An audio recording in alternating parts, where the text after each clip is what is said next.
Hello students, आपका स्वागत है हमारे यूट्यूब चैनल SFK एजुकेशन में। तो मैं अपने इस चैनल पे क्लास 10th की मैथ का पूरा सिलेबस करवाऊँगा, इसलिए आप हमारे चैनल को सब्सक्राइब कर लें और वीडियो को लाइक कर दें और बेल आइकन को प्रेस कर दें, जिससे कि आप हर नई वीडियो से अपडेट हो सकें। तो क्लास 10th के जो चैप्टर 5th है, जिसका नाम है समांतर श्रेणी अर्थमेटिक प्रोग्रेशन, चाहे आप हिंदी मीडियम में चाहे आप इंग्लिश मीडियम में, ये वीडियो आप दोनों जने को अच्छे से समझ में आएगी। तो जो हमारे चैप्टर है समांतर श्रेणी या जिसे कहते हैं अर्थमेटिक प्रोग्रेशन, वो होता क्या है। तो सबसे पहले हम वीडियो स्टार्ट करने से पहले पढ़ेंगे इसके बेसिक कॉन्सेप्ट्स के बारे में। अब कुछ बच्चे बेसिक अक्सर छोड़ते हैं, कुछ आप में से भी होंगे।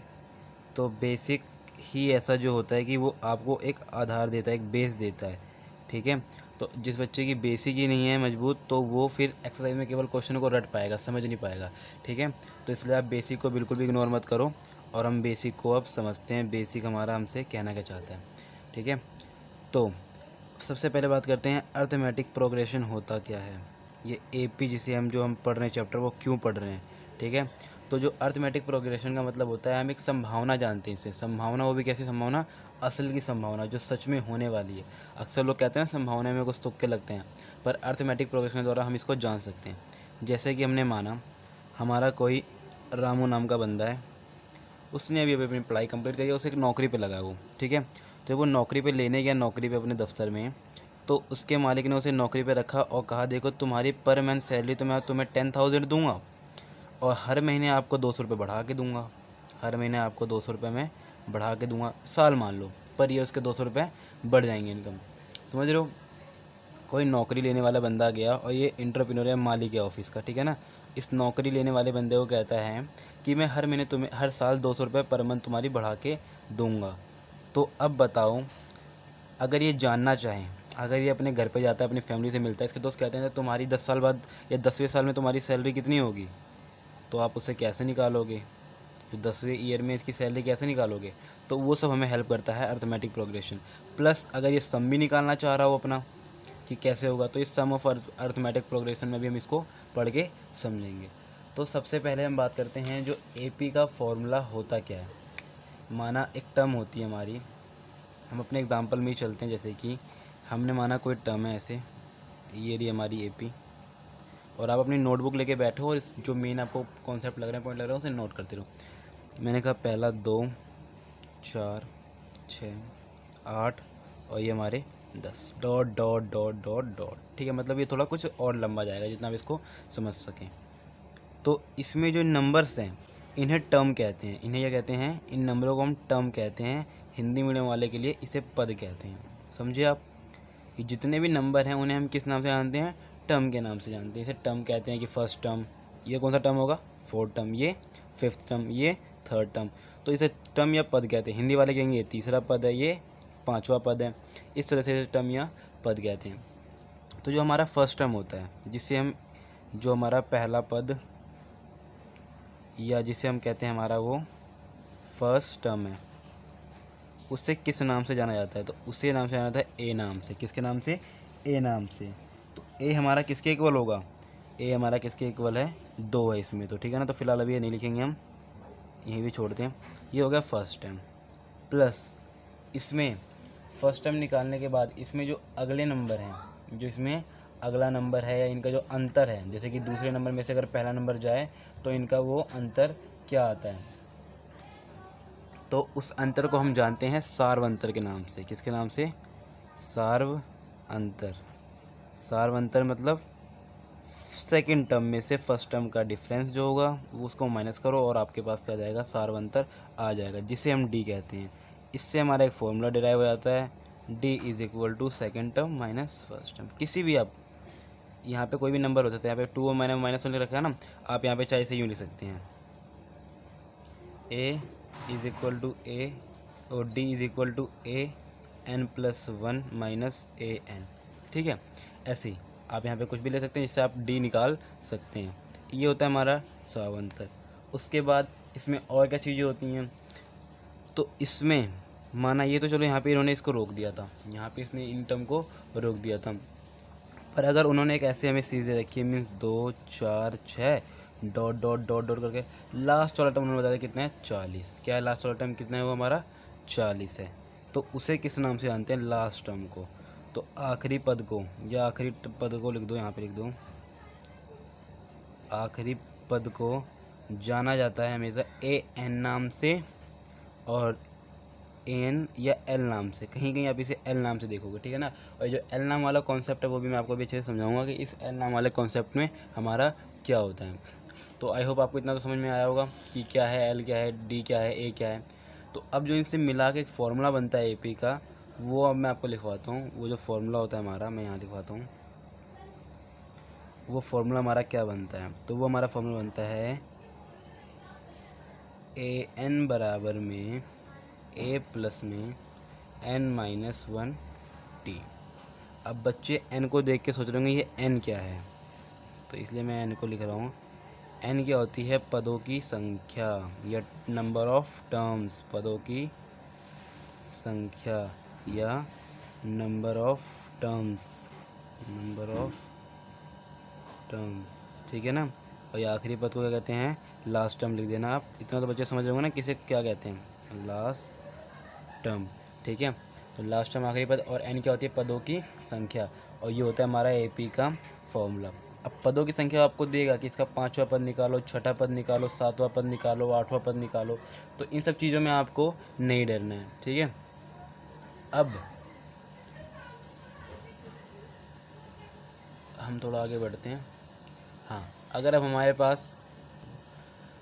पास अगर अब कुछ नंबर्स हुई तो उनकी एपी कैसे बनती हैं। माना अगर ये कोई हमारे पास एपी होती है तो वो क्या सीरीज़ होती है, तो इसको तो आप याद कर लो माइंड में, और बाकी उसका कॉन्सेप्ट बताऊँगा।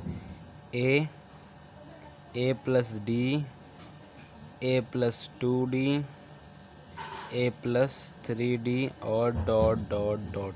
मैं आपको इसको डेरिवेशन में दिखाता हूँ, ये फॉर्मूला का डेरिवेशन क्या है, ये फॉर्मूला को हमने कैसे प्राप्त किया, ठीक है। आप घबराओ मत, मैं हर चीज़ की डेरिवेशन आपको निकाल के दिखाता हूँ। ए कैसे आए प्लस डी कैसे आए।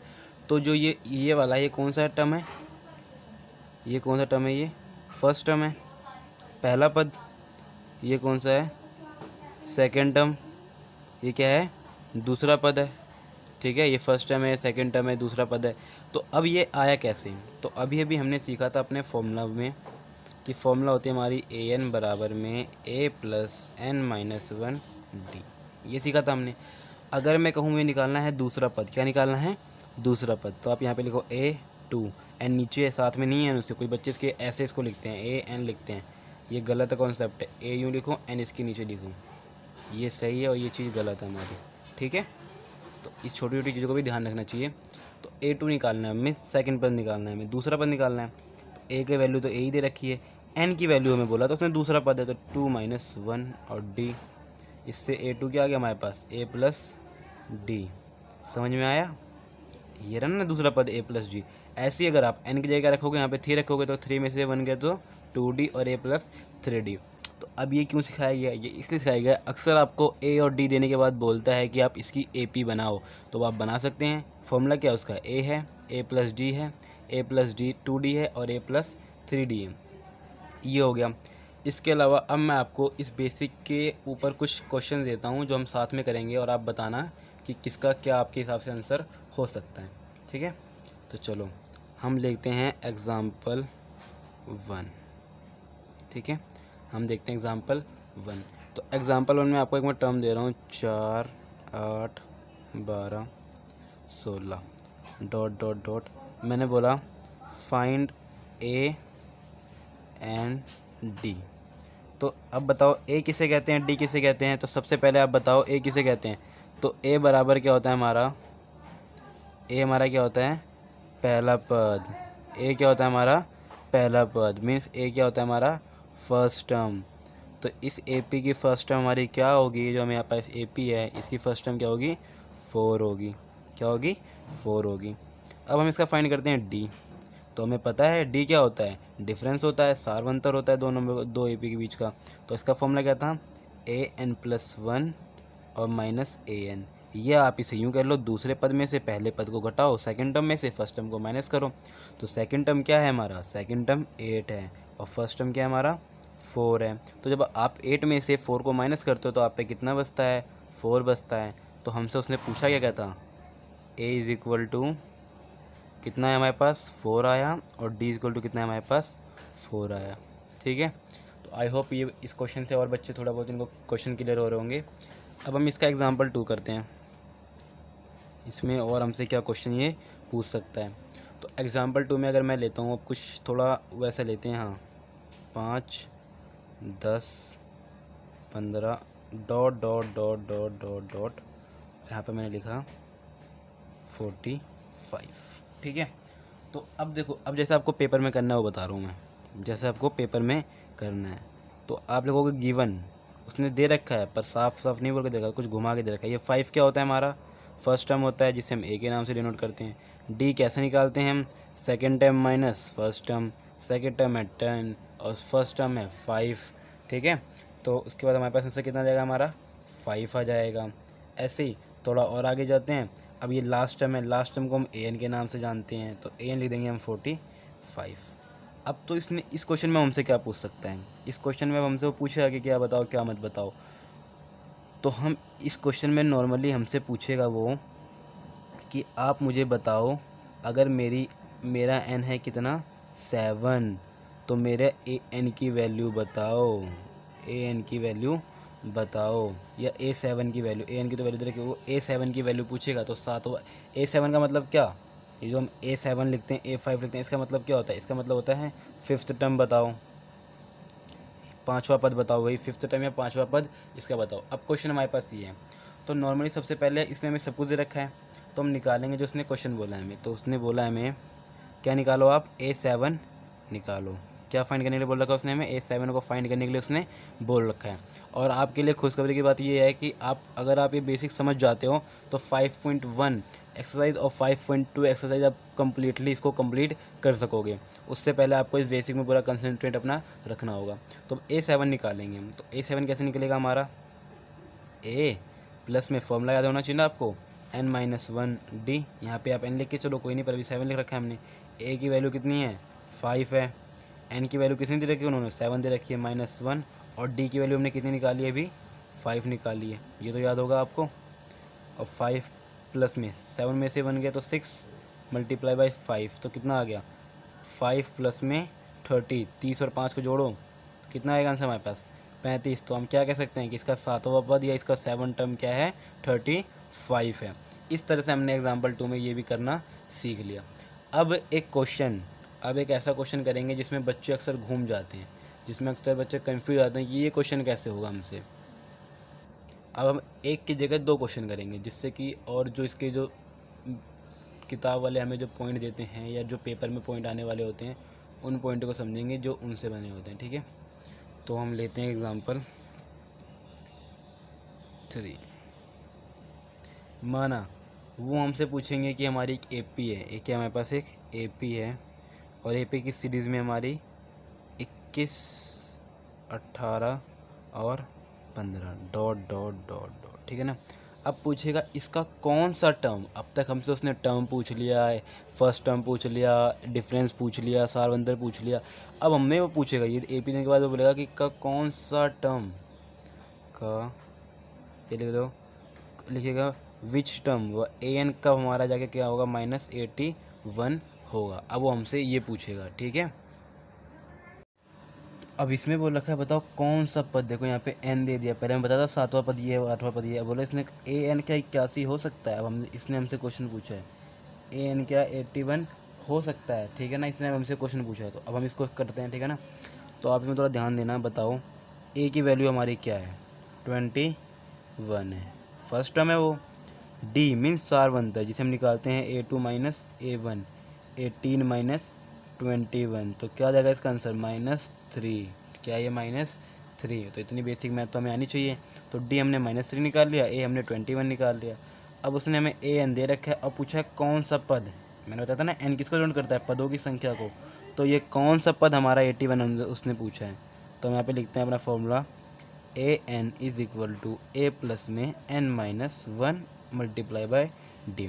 आप इस फॉर्मूले को रटो मत, आप करते रहो 10-20 क्वेश्चन और ये अपने आप ही आपको लर्न हो जाएगा, वो भी लाइफ टाइम के लिए। तो ए एन की वैल्यू उसने हमें कितने दे रखी है, बोल रखी है -81, और हमसे पूछा है क्या ये पॉसिबल है, तो हम बताएंगे इसको। ए की वैल्यू 21 प्लस एन की वैल्यू हमें पता है, नहीं पता, एन ही तो हमें निकालना है। और अब हमें डी की वैल्यू पता है, अभी जो हमने फाइंड करी थी, डी की वैल्यू क्या हमारे पास -3 है। तो सबसे पहले अब ये बॉर्डर माना जाता है, ये बॉर्डर नियम मैंने सिखा रखा है ना, तो ये क्या होता है, हमारा बॉर्डर होता है। जब ये प्लस वाले लोग उधर जाएंगे बॉर्डर की तरफ तो उन्हें भी माइनस बन जाना पड़ेगा, तो -81 और ये प्लस वाले क्या हो जाएंगे, माइनस बन जाएंगे, और इधर लिखेंगे n-1 और इधर -3 मल्टीप्लाई बाय, ठीक है। अब माइनस माइनस क्या होते हैं, प्लस होते हैं, तो 80 और ये कितने हो गए, 102 हो गए, माइनस के कितने हो गए, ये 102 हो गए, ठीक है। एक मिनट, ए की वैल्यू हमें कितने रखी है, हाँ इतना हमने कर लिया। उसके बाद कितना हो गया हमारे पास, 102 हो गया। अब हम यहाँ पे लिखेंगे n-1 और इधर लिखेंगे -3। अब देखो -3 इधर मल्टीप्लाई हो रहा है तो बॉर्डर के बाद क्या हो जाएगा, डिवाइड हो जाएगा। ये तो आप देखो, मैं आपको जिनको याद नहीं है बॉर्डर वाला बताता हूँ, प्लस जब जाते हैं बॉर्डर के पास तो माइनस बन जाते हैं, माइनस जाते हैं बॉर्डर के उस साइड तो प्लस बन जाते हैं, मल्टीप्लाई जाते हैं बॉर्डर के पास तो वो डिवाइड हो जाते हैं, और जब डिवाइड जाते हैं बॉर्डर के पार तो वो मल्टीप्लाई बन जाते हैं। एक और चीज़ जो कुछ बच्चों को आती है, रूट जाते हैं तो वो स्क्वायर बन जाते हैं नंबरों के, और जब स्क्वायर जाते हैं नंबरों के तो वो रूट बन जाते हैं, ठीक है। ये हमारे कुछ बॉर्डर, इसे कहते हैं बॉर्डर नियम, ठीक है ना। अब देखो ये -3 को मल्टीप्लाई है तो मल्टीप्लाई बॉर्डर के पार आके क्या बन जाएगा, डिवाइड बन जाएगा। तो यहाँ पे हम लिखते हैं -102 divide by -3 is equal to n-1, minus से माइनस कट और 3 से इसको काटो, 3 3 9 और 12 आ जाएगा, 3 4 12, कितना आ गया 34। अब हमें वैल्यू किसकी फाइंड करनी है, एन की फाइंड करनी है ना, n-1 की थोड़ा फाइंड करनी है। तो इस -1 को भी हम बॉर्डर के पार भेज देंगे, तो माइनस क्या हो जाता है, जाके उधर बॉर्डर के पार प्लस हो जाता है, तो लिखो 34 प्लस में 1 इज़ इक्वल टू n। तो n का कितना आ गया, 35 टर्म। कौन सा आ गया, 35 टर्म। तो हमें पता चल जाए कि जो इसका इस AP का जो 35 वाला टर्म होगा वो कितना होगा, -81 होगा। एक हमारा एक क्वेश्चन था, और जो हमारा 4th एग्जाम्पल होगा वो भी बहुत ही इंपॉर्टेंट है, तो उसे भी ध्यान से देखना और उससे आपके कॉन्सेप्ट और क्लियर हो जाएंगे। है बोल रखा है AP कुछ ये है 1074 और ये -62, ठीक है ना, यहाँ तक AP ख़त्म है। इसका कौन सा लास्ट टर्म बोला है, देखो इसलिए मैंने हिंदी में लिखा कि बच्चे समझ जाएँ। अंतिम पद मीन्स लास्ट टर्म, ठीक है ना। लास्ट टर्म से 11th टर्म फाइंड करनी है। अब तक हमने तो आगे से सीख रखी है कि हाँ भाई यहाँ से हम पीछे जाएंगे तो हमें मिल जाएंगे नंबर्स, हमने अब तक ये सीख रखा है, ठीक है। तो चलो अब इसको भी सीखते हैं कि अगर लास्ट से बोले तो क्या करना होता है। और देखो आपको हमारे चैनल पे ना जो बोर्ड के नज़रिए से या जो पेपर में क्वेश्चंस दिए जाते हैं उन क्वेश्चनों को भी आपको करवाया जाएगा, ठीक है। तो उन क्वेश्चंस को अपडेट करने के लिए आप हमारे चैनल को सब्सक्राइब कर लें और बेल आइकन को भी प्रेस कर लें। तो यहाँ पे चलो क्वेश्चन करते हैं। ए की वैल्यू क्या है, 10। ए क्या होता है, हमारा फर्स्ट टर्म होता है जिसकी वैल्यू क्या है, 10 है। अब फाइंड करेंगे डी, जिसे हम सारवंतर के नाम से जानते हैं। तो चलो करते हैं A2 - A1, तो कितना जाएगा D, 7 - 10 is equal to -3। D की वैल्यू क्या आ गया हमारे पास, -3 आ गई। अब उसने हमें लास्ट से बोल रखा है ना, एन कितना दे रखा है उसने, -62 दे रखा है। क्या दे रखा है, -62। अब मैं आपको एक ट्रिक बताता हूँ, ठीक है ना। आप इससे भी निकाल सकते हैं, देखो कुछ ऐसे करके, जिससे कि मैं लिखूँ आपको an is equal to a plus में n-1 और यहाँ पे क्या लिख दो आप, d लिखो, ठीक है। उसके बाद an की वैल्यू क्या है हमारे पास, -62 है, ठीक है। an की वैल्यू क्या है हमारे पास, -62 है, इज़ इक्वल टू a की वैल्यू क्या है हमारे पास 10 है, प्लस में n-1 और d की वैल्यू क्या हमारे पास -3 है, ठीक है। आप -62 इधर लिखो, ये इधर आके -70, ये माइनस हो जाएगा 10, बॉर्डर नियम से प्लस वाला है तो इधर आके माइनस का हो जाएगा। उसके बाद हमारे पास है यहाँ पे n-1 और -3, इन दोनों को माइनस माइनस प्लस होते हैं, तो ये कितना हो जाएगा, माइनस का 72, और ये मल्टीप्लाई वाला के इधर माइनस में डिवाइड हो जाएगा, मल्टीप्लाई तो डिवाइड होगा। उसके बाद माइनस से माइनस कट हो जाएगा, और हम 3 को 72 से डिवाइड करेंगे तो 2 और यहाँ पे आ जाएगा 4। तो n-1 हमें वैल्यू किसकी फाइंड करनी है, n की, तो n को यहाँ रखेंगे, -1 को उधर भेज देंगे। तो कितना आ गया हमारे पास, 25th टर्म आ गई, क्या आ गई 25 आ गया हमारे पास। ये तो किसकी वैल्यू आई है, हमारी n की वैल्यू आई है, ठीक है। पर अब हमें निकालना क्या था, हमें तो बताना था कि इसका लास्ट टर्म से हमें 11 टर्म बताना था। तो देखो मैं आपको इसकी ट्रिक बताता हूँ, याद रखना। अभी आप भूल जाओ कि ये लास्ट टर्म है, जो -62 अभी आप भूल जाओ कि क्या ये लास्ट टर्म है। अगर हम इसको छुपा लें ऐसे करके और माना हमारी AP यहाँ से चालू हो रही है, ऐसे रिवर्स में जा रही है, तो हमारा फर्स्ट टर्म कौन सा हो जाएगा? हमारा फर्स्ट टर्म ये हो जाएगा, ठीक है। तो हम वही बस यहाँ पे लिखेंगे। अब हमारा फर्स्ट टर्म क्या होगा? -62 होगा। अगर हम लास्ट से देख रहे हैं, उसने हमसे लास्ट से पूछा है ना, तो हम लास्ट से देखना चालू कर देंगे। तो लास्ट से देखने पे हमारे पास A की वैल्यू क्या आ जाएगी? -62। अब A की वैल्यू -62 आ रही है, तो उसने हमें बोल भी रखा है क्या फाइंड करो? 11 टर्म फाइंड करो। तो N की वैल्यू क्या आ जाएगी हमारे पास? 11 आ जाएगी। N की वैल्यू भी कितने आ जाएगी हमारे पास? 11 आ जाएगी। अब एक और बात देखो, अब आपने जब सब चीज़ें पीछे से निकालो तो आपको D भी फाइंड करना पड़ेगा, पर D फाइंड करने के लिए आपका फर्स्ट टर्म तो है पर आप पे सेकेंड टर्म नहीं है। आप पे फर्स्ट टर्म तो है पर सेकेंड टर्म नहीं है। पर आप एक चीज़ नोटिस करो कि जब आपने सीधी D निकाली थी, मतलब जब आप सीधे सीधे गए थे, सीक्वेंस में गए थे, तो आपकी D क्या आई थी? -3 आएगी। तो अगर आप रिवर्स में निकालोगे तो -3 का रिवर्स क्या हो जाएगा? +3 हो जाएगी, सीधी सी बात है। तो D की वैल्यू क्या आ जाएगी हमारी? 3 आ जाएगी। आप समझे कैसे निकाला मैंने? ए पीछे से मैंने निकाल लिया, क्योंकि अगर मैं पीछे से देख रहा हूँ तो मेरे जो मेरे को पहले दिखता है वो मेरा फर्स्ट टर्म होता है, जिसे मैं A कहता हूँ। उसके बाद N क्या होती है हमारी? N हमारी जो हमें निकालना होता है, उसने हमें बोला 11 टर्म फाइंड करो, 11 पद फाइंड करो। उसके बाद बोल रहा है D = 3 है। D = 3 कैसे आया? क्योंकि जब मेरा सीधे वाला, अगर मैं सीधे सीधे निकाला था तो मेरा -3 आ रहा था, पर अगर मैं रिवर्स से देखूँगा तो मेरा +3 लगेगा मेरे को। मेरा क्या लगेगा? वो +3 लगेगा मेरे को। मैं आपको करके दिखाता हूँ, आप इसके एक बार प्रूफ भी ले लो। जैसे कि D लिखा मैंने यहाँ पे, इसको यहाँ पे देखो, आपको प्रूफ देना, इसलिए मैं कह रहा हूँ। अब मैं लास्ट से देख रहा हूँ, तो लास्ट से मेरा, मान लो अभी मैं यहाँ पे पहुँचा हूँ, तो मेरा फर्स्ट टर्म कौन सा होगा? लास्ट से 4 होगा। अगर मैं यहाँ से देख रहा हूँ तो लास्ट टर्म से मेरा फर्स्ट टर्म कौन सा होगा? 4 होगा। और सेकंड टर्म कौन सा होगा? 7th होगा। तो देखो सेकंड टर्म में से मैं फर्स्ट टर्म तो माइनस करूँगा, तो क्या आएगा मेरे पास? 3 आएगा। और आप किसी भी AP के अगले पद में से उसके पिछले पद को माइनस करोगे तो आप पे D आ जाएगा, जो नहीं कि आप दूसरे पहले पद को लो, ठीक है। तो इससे हमारे पास D यहाँ पे 3 आ गया। अब देखो उसने हमें बोला A11 निकालो, इसका फॉर्मूला क्या होगा? A प्लस में n-1 D। तो A11 की वैल्यू नहीं पता हमें, A की वैल्यू हमें पता है -62, प्लस N की वैल्यू आपको पता है? पता है भाई, उसने हमें बोला 11 -1, और D की वैल्यू क्या हमारे पास? 3 है। और आगे चलते हैं। अब इसने बोला ये रहा -62 प्लस 11 में से अगर आप 1 माइनस करोगे तो आप पे कितना बचेगा? 10 बचेगा। 10 × 3 कर दो, और A11 -62 प्लस में 30 आ गया। अब आपको -62 प्लस 30 करना है, मतलब -62 में +30 करना है। तो आप पे कितना आ जाएगा? -32 आ जाएगा। तो आपका 11वां पद कितना आ गया? 11 टर्म आपका कितना आ गया? -32 हो गया, ठीक है ना। आई होप आपको कॉन्सेप्ट समझ में आ गया। अगर आपको कॉन्सेप्ट समझ में आ गया है तो इसका मतलब ये है कि अब आप 5.1 और 5.2 के लिए तैयार हैं। तो अब हम अगली वीडियो में स्टार्ट करेंगे अपने 5.1 को।